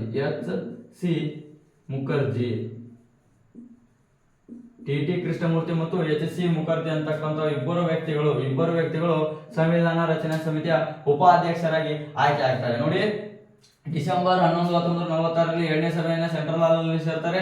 ಆ ಖಾಯಂ ಅಧ್ಯಕ್ಷರನ್ನಾಗಿ ಬಾಬು ರಾಜೇಂದ್ರ ಪ್ರಸಾದ್ ಅವರನ್ನ ನೇಮಕ ಮಾಡಿದರೆ ಉಪಾಧ್ಯಕ್ಷರಾಗಿ ಟಿ ಕೃಷ್ಣಮೂರ್ತಿ ಮತ್ತು ಎಚ್ ಸಿ ಮುಖರ್ಜಿ ಅವರನ್ನ ನೇಮಕ ಮಾಡ್ತಾರೆ. ಮತ್ತು ಸಂವಿಧಾನ ರಚನಾ ಸಮಿತಿಗೆ ಕಾನೂನು ಸಲಹೆಗಾರರಾಗಿ ಅಂತ ಬರ್ತಾರೆ. ಕಾನೂನು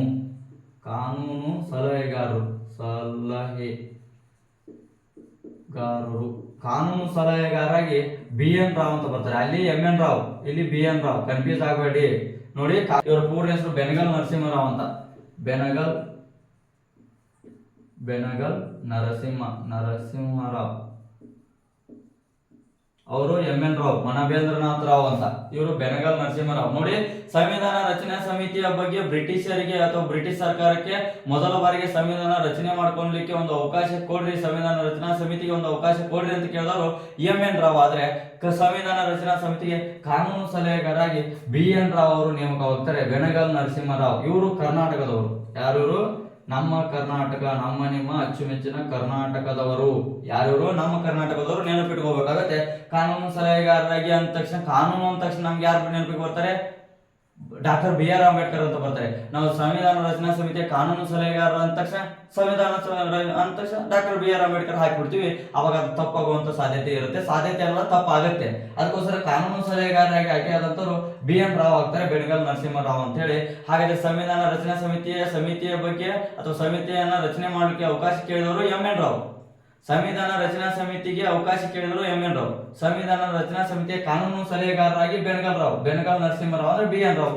ಇದೆರಡು ಕನ್ಫ್ಯೂಸ್ ಆಗುವಂತದ್ದು, ಇದನ್ನ ನೆನಪಿಟ್ಕೋಬೇಕು. ಇದು ಸಂವಿಧಾನದ 2ನೇ ಸಭೆ ಆಗುತ್ತೆ. ಸಂವಿಧಾನ ರಚನಾ ಸಭೆ 2ನೇ ಸಭೆ. ಇನ್ನು 3ನೇ ಸಭೆಯನ್ನು ಸೇರ್ತಾರೆ. ಸಂವಿಧಾನ ರಚನಾ ಸಭೆಯ 3ನೇ ಸಭೆ ಡಿಸೆಂಬರ್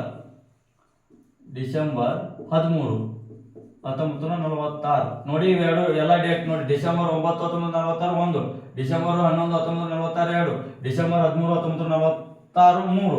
ಈ ಇದರಲ್ಲಿ ಜವಾಹರ್ಲಾಲ್ ನೆಹರು ಅವರು ಭಾಗವಹಿಸ್ತಾರೆ. ಜವಾಹರ್ಲಾಲ್ ನೆಹರು ಅವರು ಭಾಗವಹಿಸ್ತಾರೆ. ಜವಾಹರ್ಲಾಲ್ ನೆಹರು ಅವರು ಭಾಗವಹಿಸಿ ಏನ್ ಮಾಡ್ತಾರೆ ಅಂದ್ರೆ ಸಂವಿಧಾನದ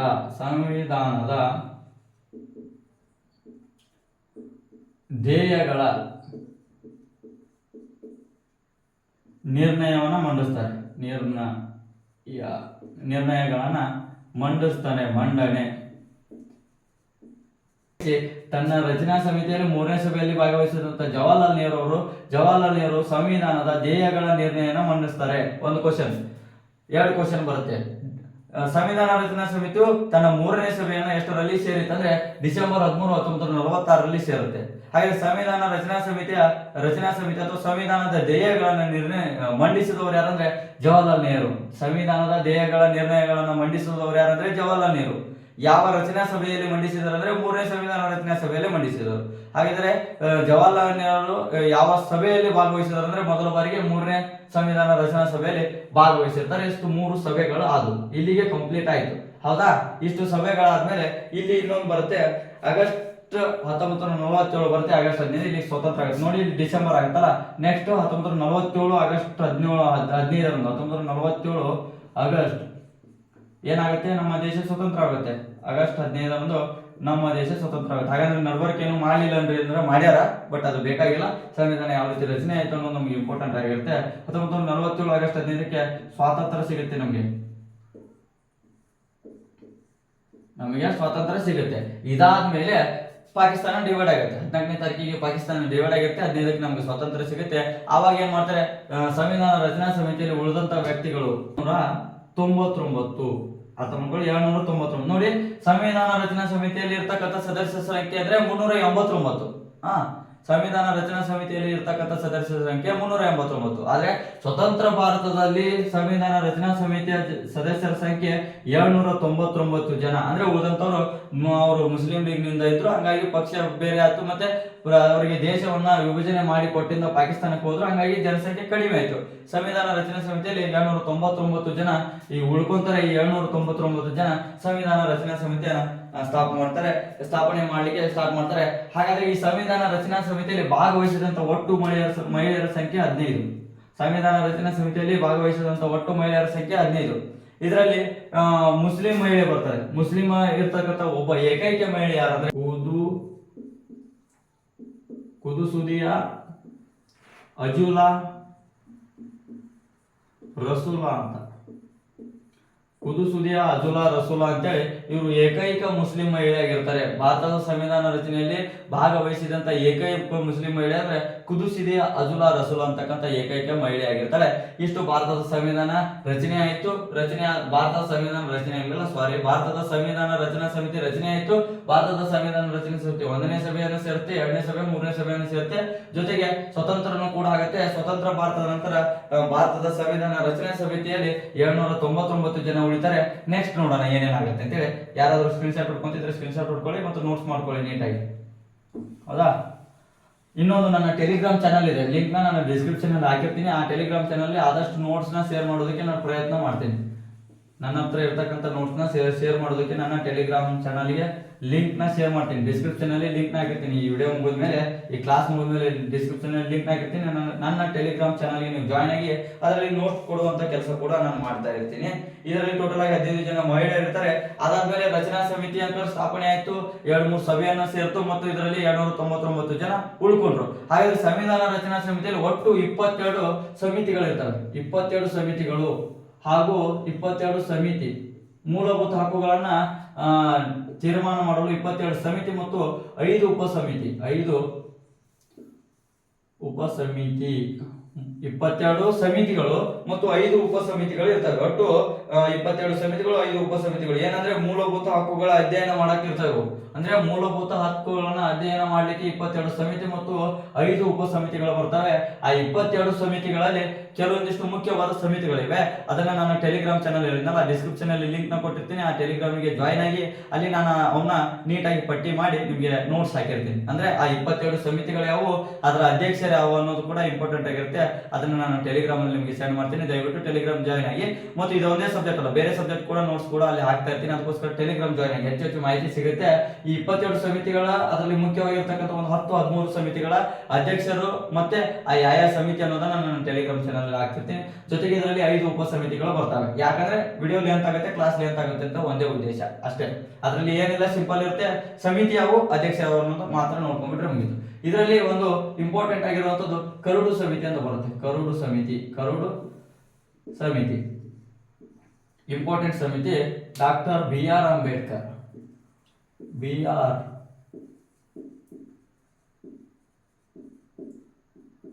ಅಂಬೇಡ್ಕರ್ ಅವರು ಇದರ ಅಧ್ಯಕ್ಷರಾಗ್ತಾರೆ. ಡಾಕ್ಟರ್ BR ಅಂಬೇಡ್ಕರ್ ಅವರು ಇದರ ಅಧ್ಯಕ್ಷರಾಗ್ತಾರೆ. ಕರಡು ಸಮಿತಿ ಬರುತ್ತೆ. ಈ ಡಾಕ್ಟರ್ BR ಅಂಬೇಡ್ಕರ್ ಇದರ ಅಧ್ಯಕ್ಷರಾಗ್ತಾರೆ. ಇದು ಯಾವಾಗ ಸ್ಥಾಪನೆ ಆಗುತ್ತೆ ನೋಡಿ. ಡಾಕ್ಟರ್ BR ಅಂಬೇಡ್ಕರ್ ಕರಡು ಸಮಿತಿ ಅಂದ್ರೆ ಉಳಿಕೆ ಸಮಿತಿ ನಾನು ಇನ್ಸ್ಟಾಗ್ರಾಮ್ ಅಲ್ಲಿ ನನ್ನ ಟೆಲಿಗ್ರಾಮ್ ಅಲ್ಲಿ ಹಾಕ್ತೀನಿ ಅಂತ ಹೇಳಿದೀನಿ. ಈ ಕರಡು ಸಮಿತಿ ಡಾಕ್ಟರ್ BR ಅಂಬೇಡ್ಕರ್ ಅವರ ಅಧ್ಯಕ್ಷತೆಯಲ್ಲಿ 29 ಆಗಸ್ಟ್ ಅಂದ್ರೆ 1947 ಸ್ಥಾಪನೆ ಆಗುತ್ತೆ. ಇದು ಸ್ವತಂತ್ರ ಬಂದ ನಂತರ ಸ್ಥಾಪನೆ ಆಗಿರತಕ್ಕಂಥದ್ದು. ಕರಡು ಸಮಿತಿ ಯಾವಾಗ ಸ್ಥಾಪನೆ ಆಗುತ್ತೆ?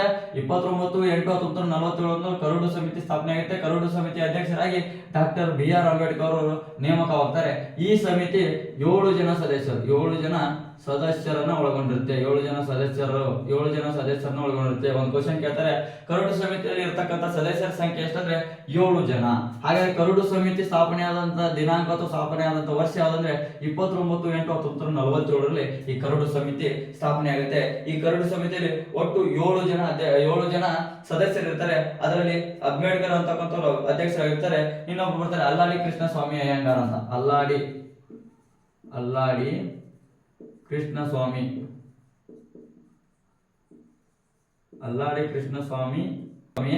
ಎನ್ ಗೋಪಾಲಸ್ವಾಮಿ, ಹಿಂಗೆ ಬರ್ಕೊಳ್ಳಿ. ಎನ್ ಗೋಪಾಲಸ್ವಾಮಿ ಅಲ್ಲಾಡಿ ಕೃಷ್ಣಸ್ವಾಮಿ ನೋಡಿ. ಅಧ್ಯಕ್ಷರು ಡಾಕ್ಟರ್ BR ಅಂಬೇಡ್ಕರ್. ಅಧ್ಯಕ್ಷರು ಬರ್ಕೊಂಡ್ಬಿಡಿ. ಅಧ್ಯಕ್ಷರು ಡಾಕ್ಟರ್ BR ಅಂಬೇಡ್ಕರ್. 2ನೇ ಸದಸ್ಯ ಅವರು ಸದಸ್ಯರು ಕೂಡ ಅಧ್ಯಕ್ಷರು ಕೂಡ. ಅದರಲ್ಲಿ 3ನೇದು ಎನ್ ಗೋಪಾಲಸ್ವಾಮಿ. 4 ಎನ್ ಗೋಪಾಲಸ್ವಾಮಿ. ಸೈಯದ್ ಸಾದುಲ್ಲಾ ಅಂತ ಬರ್ತಾರೆ. Syed 5ನೇದವರು KM Munshi. N Madhav Rao. TT Krishna ಮೂರ್ತಿ ನೋಡಿ. ಈ TT ಕೃಷ್ಣಮೂರ್ತಿ ಆಗ್ಲೇ ಒಂದ್ಸರಿ ಬಂದಿತ್ತು. ಎಲ್ಲಿ ಬಂದಿತ್ತು ಹೇಳಿ? ಈ TT ಕೃಷ್ಣಮೂರ್ತಿ ಅನ್ನೋದು ಈಗಾಗಲೇ ಒಂದ್ಸರಿ ಇದೇ ಕ್ಲಾಸ್ ಅಲ್ಲಿ ಬಂದಿದೆ. ಎಲ್ಲಿ ಬಂದಿದೆ ಅಂದ್ರೆ ಸಂವಿಧಾನ ರಚನಾ ಸಮಿತಿಯ ಉಪಾಧ್ಯಕ್ಷರು ಕೂಡ ಇವರು. ಸಂವಿಧಾನ ರಚನಾ ಸಮಿತಿಯ ಉಪಾಧ್ಯಕ್ಷರು ಯಾರಂದ್ರೆ TT ಕೃಷ್ಣಮೂರ್ತಿ ಮತ್ತು HC ಮುಖರ್ಜಿ ಅಂತ ನಾನು ಆಗ್ಲೇ ಹೇಳಿದ್ದೀನಿ. ಅದಕ್ಕೋಸ್ಕರ ಈ TT ಕೃಷ್ಣಮೂರ್ತಿ ಅಂತಕ್ಕಂಥವ್ರು ಈ ಡಾಕ್ಟರ್ BR ಅಂಬೇಡ್ಕರ್ ಅವರ ನೇತೃತ್ವದ ಕರಡು ಸಮಿತಿಯ ಸದಸ್ಯರು ಕೂಡ ಆಗಿದ್ರು ಈ TT ಕೃಷ್ಣಮೂರ್ತಿ. ಹಾಗಾದ್ರೆ ಯಾರ ನಂತರ ಈ TT ಕೃಷ್ಣಮೂರ್ತಿ ಸಂವಿಧಾನ ರಚನಾ ಕರಡು ಸಮಿತಿ ಅಧ್ಯಕ್ಷರಾಗಿದ್ರು ಅಂದ್ರೆ DP ಖೈತಾನ್ ಅಂತ. DP ಖೈತಾನ್ ಮೊದಲು ಯಾರಿದ್ರು? DP ಖೈತಾನ್ ಅಂತ ಇದ್ರು. DP ಖೈತಾನ್ ಅಂತಕ್ಕಂಥ ವ್ಯಕ್ತಿ ಏನಂದ್ರೆ ಈ ಕರಡು ಸಮಿತಿಯ ಸದಸ್ಯರಿರ್ತಾರೆ. ಇವರಂದ್ರೆ ಮಧ್ಯದಲ್ಲಿ ಬಿಡ್ತಾರೆ. ಇವರ ನಂತರ TT ಕೃಷ್ಣಮೂರ್ತಿ ಈ ಕರಡು ಸಮಿತಿಯಲ್ಲಿ ಆಯ್ಕೆ ಆಗ್ತಾರೆ. ಇವರು ಮಾಧವರಾವ್ ಇದಾರಲ್ಲ, BL ಮಿತ್ತಾರ್ ಅವರ ನಂತರ ಬರ್ತಾರೆ. ಇವರು ಕೂಡ BL ಮಿತ್ತಾರ್ ನೋಡಿ. ಡಾಕ್ಟರ್ BR ಅಂಬೇಡ್ಕರ್ ಕರಡು ಸಮಿತಿ ಅಧ್ಯಕ್ಷರು, ಅಲ್ಲಾಡಿ ಕೃಷ್ಣಸ್ವಾಮಿ ಸದಸ್ಯರು, ಎನ್ ಗೋಪಾಲಸ್ವಾಮಿ ಸದಸ್ಯರು, ಸೈಯದ್ ಸಾದುಲ್ಲಾ ಸದಸ್ಯರು, KM ಮುನ್ಸಿ ಸದಸ್ಯರು, ಎನ್ ಮಾಧವರಾವ್ ಏನ್ ಮಾಡ್ತಾರೆ? BL ಮಿತ್ತಾರ್ ನಂತರ ಅಂದ್ರೆ ಮೊದಲು BL ಮಿತ್ತಾರ್ ಇದ್ರು. BL ಮಿತ್ತಾರ್ ನಂತರ ಎನ್ ಮಾಧವರಾವ್ ಬರ್ತಾರೆ ಆ ಜಾಗಕ್ಕೆ. ಅದೇ ರೀತಿ ಕೃಷ್ಣಮೂರ್ತಿ TT ಕೃಷ್ಣಮೂರ್ತಿ ಯಾರ ನಂತರ ಅಂದ್ರೆ DP ಖೈತಾನ್ ಅವರ ನಂತರ ಈ ಕೃಷ್ಣಮೂರ್ತಿ ಅವರು ಬರ್ತಾರೆ. ಇದು ಟೋಟಲ್ ಆಗಿ ಈ ಕರಡು ಸಮಿತಿ ಇದು ಇಂಪಾರ್ಟೆಂಟ್ ಆಗಿರ್ತಕ್ಕಂಥದ್ದು ಪರೀಕ್ಷಾ ದೃಷ್ಟಿಯಿಂದ. ಹಾಗೆ ಕರಡು ಸಮಿತಿ ಏನ್ ಮಾಡುತ್ತೆ? ಟೋಟಲ್ ಆಗಿ 11 ಬಾರಿ ಅಧಿವೇಶನ ಸೇರುತ್ತೆ. 114 ದಿನಗಳ ಕಾಲ ತೆಗೆದುಕೊಂಡು ಅಂದ್ರೆ 11 ಬಾರಿ ಅಧಿವೇಶನ ಸೇರುತ್ತೆ. ಅಂದ್ರೆ ಈ ಸಂವಿಧಾನ ರಚನೆಯಲ್ಲಿ ಕರಡು ಸಮಿತಿ 11 ಬಾರಿ ಅಧಿವೇಶನವನ್ನು ಸೇರುತ್ತೆ. 11 ಬಾರಿ ಅಧಿವೇಶನವನ್ನು ಸೇರುತ್ತೆ ಮತ್ತು 114 ದಿನ ತೆಗೆದುಕೊಳ್ಳುತ್ತೆ.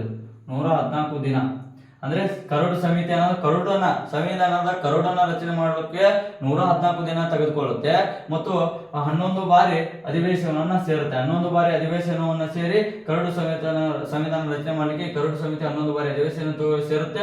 ಜೊತೆಗೆ 114 ದಿನಗಳನ್ನ ತೆಗೆದುಕೊಳ್ಳುವಂಥದ್ದು. ಈ 11 ಬಾರಿ ಅಧಿವೇಶನ ಸೇರ್ಲಿಕ್ಕೆ 114 ದಿನ ತೆಗೆದುಕೊಳ್ಳುತ್ತೆ. ಹಾಗಾದ್ರೆ ಈ ಸಂವಿಧಾನ ಒಟ್ಟು 3 ಬಾರಿ ಓದ್ತಾರೆ ಇದನ್ನ. ಅಂದ್ರೆ ಸಂವಿಧಾನದ ಕರಡು ಸಮಿತಿಯನ್ನ ಸಂವಿಧಾನದ ಕರಡನ್ನ 3 ಬಾರಿ ಓದ್ತಾರೆ. ನೋಡಿ, ನವೆಂಬರ್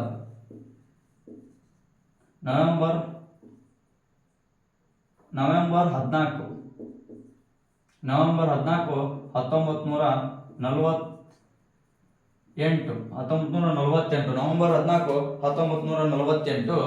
ಇದು ಒಂದು. ನವೆಂಬರ್ 4 ಇನ್ನು ಒಂದನೇದು ನವೆಂಬರ್ 4 1948, ಎರಡನೇದು ನವೆಂಬರ್ 15, ಇದು ನವೆಂಬರ್ 4 ನವೆಂಬರ್ 14 ಅಲ್ಲ, ನವೆಂಬರ್ 15 1948 ಇಲ್ಲಿ ಬರುತ್ತೆ ನೋಡಿ. ನವೆಂಬರ್ 14 1949 ನೋಡಿ, ಅರ್ಥ ಮಾಡ್ಕೊಳ್ಳಿ. ನವೆಂಬರ್ 4 1948 ಒಂದು ಸಾರಿ ಕರಡು ಸಂವಿಧಾನ ಓದಿದ್ದು. ಇಲ್ಲಿ ಒಟ್ಟು ಅವ್ರು ಏನ್ ಕೇಳ್ತಾರೆ, ಕರಡು ಸಂವಿಧಾನ ಒಟ್ಟು 3 ಬಾರಿ ಓದಲಾಗುತ್ತೆ. ಅಂದ್ರೆ ನಾವು ಕರಡು ಸಂವಿಧಾನವನ್ನ ರಚನೆ ಮಾಡಿದ್ರೆ, ಇನ್ನೂ ಸಂವಿಧಾನ ರಚನೆ ಆಗಿಲ್ಲ, ಕರಡು ಸಂವಿಧಾನವನ್ನ ರಚನೆ ಮಾಡಿದ್ರೆ ಕರಡು ಸಂವಿಧಾನ ಒಟ್ಟು 3 ಬಾರಿ ಓದ್ತಾರೆ. ಒಟ್ಟು 3 ಬಾರಿ ಕರಡು ಸಂವಿಧಾನವನ್ನು ಓದಿದ್ದಾರೆ. ಆ ಕರಡು ಸಂವಿಧಾನ ಮೊದಲ ಬಾರಿಗೆ ನವೆಂಬರ್ 4 1948 ಓದ್ತಾರೆ ಒಂದು ಸಾರಿ, ನವೆಂಬರ್ 15 1948 2 ಸಾರಿ ಓದ್ತಾರೆ, ನವೆಂಬರ್ 14 1949 3ನೇ ಬಾರಿ ಓದ್ತಾರೆ. ಇದು 1949. ಕನ್ಫ್ಯೂಸ್ ಆಗಬೇಡಿ. 15ನೇ ತಾರೀಕಿಗೆ 14ನೇ ತಾರೀಕು ನವೆಂಬರ್ ಯಾವಾಗ ಬರುತ್ತೆ ಅಂದ್ರೆ ಇದು ನವೆಂಬರ್ 15 1948, ನವೆಂಬರ್ 14 1949 ಅಂದ್ರೆ ಒಂದು ವರ್ಷದ ನಂತರ ಓದಿದ್ರು. ಮೊದಲ ಬಾರಿಗೆ ನವೆಂಬರ್ 4 1948 ಓದ್ತಾರೆ.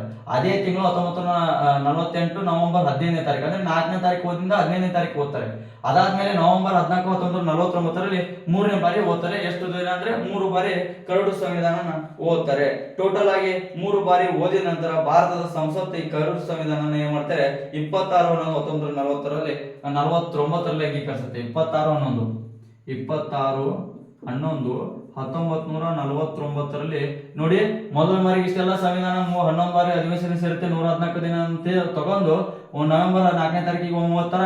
ಅದರಲ್ಲಿ ಇರ್ತಕ್ಕಂಥ ತಪ್ಪು ತಡೆಗಳನ್ನ ತಿದ್ದುಪಡಿ ಮಾಡಿ ನವೆಂಬರ್ 15ನೇ ತಾರೀಕಿಗೆ ಒಮ್ಮೆ ಓದ್ತಾರೆ. ನವೆಂಬರ್ 15ನೇ ತಾರೀಕಿಗೆ ಹೋಗಿ ಫೈನಲ್ ಆಗಿ ಮಾಡಿ ಅದರಲ್ಲಿ ಇರ್ತಕ್ಕಂಥ ಎಲ್ಲ ಅದ್ಲು ಬದ್ಲು ಏನೇನ್ ಮಾಡ್ಬೇಕು ಎಲ್ಲವನ್ನ ಡಿಸ್ಕಷನ್ ಮಾಡ್ಕೊಂಡು ಫೈನಲ್ ಆಗಿ ಎಲ್ಲವನ್ನ ರೆಡಿ ಮಾಡ್ಕೊಂಡು ನವೆಂಬರ್ 14 1949 ಅದನ್ನ ಲಾಸ್ಟ್ನೇದಾಗಿ 3ನೇ ಬಾರಿಗೆ ಸಂವಿಧಾನದ ಕರಡನ್ನ ಓದ್ತಾರೆ. ಅದಾದ್ಮೇಲೆ 26/11/1949 ಆ ಸಂವಿಧಾನವನ್ನ ಅಂಗೀಕಾರ ಮಾಡ್ತಾರೆ. ಯಾರು ಅಂಗೀಕಾರ ಮಾಡ್ತಾರೆ? ಸಂಸತ್ತು, ಭಾರತದ ಸಂಸತ್ತು ಅಂಗೀಕಾರ ಮಾಡುತ್ತೆ. 26/11/1949 ಸಂವಿಧಾನವನ್ನ ಅಂಗೀಕಾರ ಮಾಡುತ್ತೆ ಭಾರತದ ಸಂಸತ್ತು. ಅದು 24/1/1950 ನೋಡಿ. ಇಲ್ಲಿ 26/1/1949 ಸಂವಿಧಾನ ರಚನಾ ಸಭೆಯನ್ನ ಸಂಸತ್ತು ಅಂಗೀಕಾರ ಮಾಡುತ್ತೆ, ಸಂವಿಧಾನವನ್ನ ಅಂಗೀಕಾರ ಮಾಡುತ್ತೆ. ಇನ್ನೂ ಅಳವಡಿಸ್ಕೊಂಡಿಲ್ಲ. ಇಲ್ಲಿ ಸಂವಿಧಾನ ಫೈನಲ್ ಆಗತ್ತೆ ಯಾವಾಗ 26/11/1949 ಸಂಸತ್ತು ಸಂವಿಧಾನವನ್ನ ಅಂಗೀಕಾರ ಮಾಡುತ್ತೆ, ಒಪ್ಕೊಳ್ಳುತ್ತೆ, ಸಂವಿಧಾನ ಇದೆ ಅಂತೇಳಿ ಅಂಗೀಕಾರ ಮಾಡುತ್ತೆ. ಬಟ್ ಅದನ್ನ ನಾವು ಇನ್ನೂ ಭಾರತ ದೇಶದಲ್ಲಿ ಅಳವಡಿಕೆ ಮಾಡ್ಕೊಂಡಿರಲ್ಲ. ಅದಾದ್ಮೇಲೆ ಸಂವಿಧಾನ ರಚನಾ ಸಮಿತಿ 24/1/1950 ತನ್ನ ಕೊನೆಯ ಸಭೆಯನ್ನ ಸೇರಿ ಈ ಕೊನೆಯ ಸಭೆಯಲ್ಲಿ ಭಾಗವಹಿಸಿರ್ತಕ್ಕಂಥ ಜನರ ಸಂಖ್ಯೆ ಎಷ್ಟು ಅಂತ ಕೇಳ್ತಾರೆ. ಅದು ಕೂಡ ಇಂಪಾರ್ಟೆಂಟ್. ಭಾರತ ಸಂವಿಧಾನ ತನ್ನ ಕೊನೆಯ ಸಭೆಯನ್ನ ಯಾವಾಗ ಸೇರ್ತಂದ್ರೆ 24/1/1950 ಸೇರುತ್ತೆ. ಇಲ್ಲಿ ಭಾಗವಹಿಸಿದಂತ ಜನರ ಸಂಖ್ಯೆ 284 ಜನ. ಇದು ಕೂಡ ನೆನಪಿರಬೇಕು. 24/1/1950 ಸಂವಿಧಾನ ರಚನಾ ಸಮಿತಿ ತನ್ನ ಕೊನೆಯ ಸಭೆಯನ್ನ ಸೇರುತ್ತೆ. ಅಲ್ಲಿ ಭಾಗವಹಿಸಿದಂತ ಸದಸ್ಯರ ಸಂಖ್ಯೆ ಎಷ್ಟಂದ್ರೆ 784 ಜನ. ಈ 784 ಜನ ಕರಡು ಸಂವಿಧಾನಕ್ಕೆ ಇರುತ್ತೆ. ಇನ್ನು ಕರಡು ಇರುತ್ತೆ, ಇನ್ನು ಅದನ್ನ ನಾವು ಅಳವಡಿಸ್ಕೊಂಡಿಲ್ಲ. ಆ ಕರಡು ಸಂವಿಧಾನಕ್ಕೆ ಸಹಿ ಹಾಕಿದ ಮೇಲೆ ಸಂವಿಧಾನವನ್ನ 26/1/1950 ನಾವು ಅಳವಡಿಸ್ಕೊಂತೀವಿ. ಅಂದ್ರೆ ಜನವರಿ 1/26/1950 ಸಂವಿಧಾನವನ್ನ ನಾವು ಅಳವಡಿಸ್ಕೊಂತೀವಿ. ಇಲ್ಲಿ ನಮಗೆ ಕಾನೂನಾತ್ಮಕವಾಗಿ ನಮ್ಮ ಸಂವಿಧಾನವನ್ನ ಅಳವಡಿಕೆ ಮಾಡ್ಕೊಂಡಿದ್ದು 1950 ಜನವರಿ 26 ನಾವು ಜಾರಿಗೆ ತರ್ತೀವಿ. ಅಂದ್ರೆ ಅಳವಡಿಕೆ ಮಾಡ್ಕೊಂಡಿದ್ದು ಜಾರಿಗೆ ತರುವಂತದ್ದು ಡೇಟ್ ಯಾವ್ದಂದ್ರೆ 1950 ಜನವರಿ 26ನೇ ತಾರೀಕು ನಾವು ಅಳವಡಿಕೆಯನ್ನ ಮಾಡ್ಕೋತೀವಿ. ಇಲ್ಲಿಗೆ ಸಂವಿಧಾನವನ್ನ ಸಂಪೂರ್ಣವಾಗಿ ರಚನೆ ಮಾಡಿದ್ದು ಆಯ್ತು, ನಾವು ಅದನ್ನ ಅಳವಡಿಸಿಕೊಂಡಿದ್ದು ಆಯ್ತು. ಇಷ್ಟು ನಿಮ್ಗೆ ಏನಾದ್ರು ಕನ್ಫ್ಯೂಸ್ ಇದ್ರೆ ದಯವಿಟ್ಟು ಕನ್ಫ್ಯೂಸ್ ಇದ್ದಲ್ಲಿ ಅಂದ್ರೆ ಸ್ವಲ್ಪ ಹೇಳುವಂತಲ್ಲಿ ಏನಾದ್ರು ಹೆಚ್ಚು ಕಡಿಮೆ ಆಗ್ಬೋದು, ಕನ್ಫ್ಯೂಸ್ ಇದ್ರೆ ದಯವಿಟ್ಟು ನನಗೆ ಮೆಸೇಜ್ ಮಾಡಿ. ನಿಮ್ಮ ಅನಿಸಿಕೆಯನ್ನ ನನಗೆ ಮೆಸೇಜ್ ಮುಖಾಂತರ ತಿಳಿಸಿ, ನಿಮ್ಗೆ ಆದಷ್ಟು ರಿಪ್ಲೈ ಮಾಡೋದಕ್ಕೆ ಪ್ರಯತ್ನ ಮಾಡ್ತೀನಿ. ಪ್ರತಿಯೊಂದು ಕ್ವಶನ್ ನೀವು ಏನಾದ್ರು ಕ್ವಶನ್ ಇದ್ರೆ ನಾನು ಕಮೆಂಟ್ ಮೂಲಕ ತಿಳಿಸಿ, ನಾನು ರಿಪ್ಲೈ ಮಾಡ್ತೀನಿ. ಇದಿಷ್ಟು ಸ್ಕ್ರೀನ್ಶಾಟ್ ಆದ್ರೂ ಹೊಡ್ಕೊಳ್ಳಿ ಅಥವಾ ನೋಟ್ಸ್ ಆದ್ರೂ ಮಾಡ್ಕೊಳ್ಳಿ. ನಾನು ಇದನ್ನ ಹಾಕಿಸಿ ನೆಕ್ಸ್ಟ್ ಇನ್ನೊಂದು ಸ್ವಲ್ಪ ಪಾಯಿಂಟ್ಸ್ ಇದೆ, ಇನ್ನೊಂದು 5 ನಿಮಿಷದ ವಿಡಿಯೋ. ಹೌದಾ, ಇಲ್ಲಿ ಸಂವಿಧಾನ ರಚನೆ ಆಗುತ್ತೆ, ನಮ್ಗೆ ಇದೇ ಕನ್ಫ್ಯೂಸ್ ಆಗೋದು. ಸಂವಿಧಾನವನ್ನ ಇಲ್ಲಿ ಕನ್ಫ್ಯೂಸ್ ಆಗುತ್ತೆ ನೋಡಿ. ಸಂವಿಧಾನವನ್ನ ಭಾರತದಲ್ಲಿ ಸಂವಿಧಾನವನ್ನ ಸಂಸತ್ತು ಯಾವಾಗ ಅಂಗೀಕಾರ ಮಾಡ್ತಂದ್ರೆ 26/11/1949 ಸಂವಿಧಾನವನ್ನ ಸಂಸತ್ತು ಅಂಗೀಕಾರ ಮಾಡುತ್ತೆ. ಇದು ಅಂಗೀಕಾರ ಮಾಡಿದ್ದು 26/11/1949 ಸಂಸತ್ತು ಅಂಗೀಕಾರ ಮಾಡುತ್ತೆ ಸಂವಿಧಾನವನ್ನ. ಅಲ್ಲಿಗೆ ಸಂವಿಧಾನ ರೆಡಿ ಆಗಿರುತ್ತೆ. ಆದ್ರೆ ಸಂವಿಧಾನ ರಚನಾ ಸಮಿತಿ ನನ್ನ ಕೊನೆಯ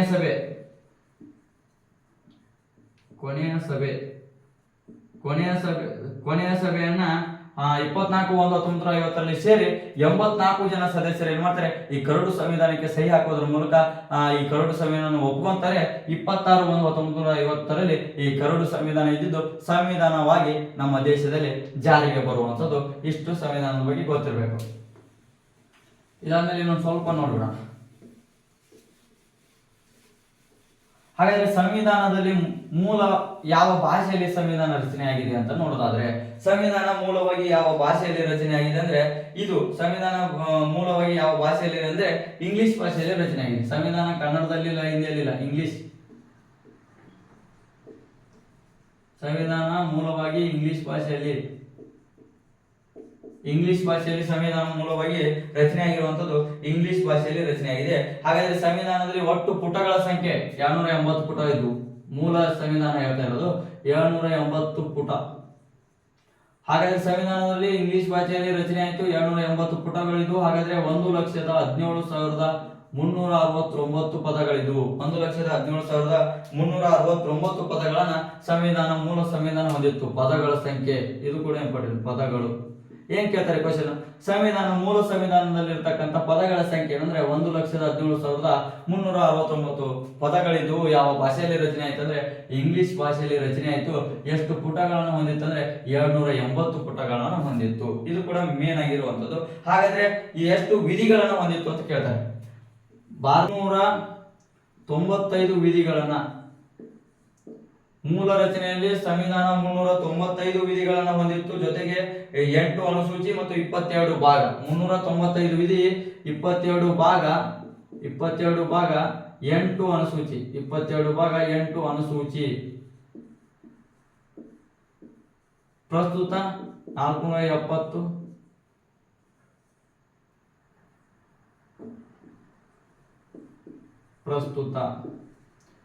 ಪ್ರಸ್ತುತ 470 ವಿಧಿ, 25 ಭಾಗ, 12 ಅನುಸೂಚಿ.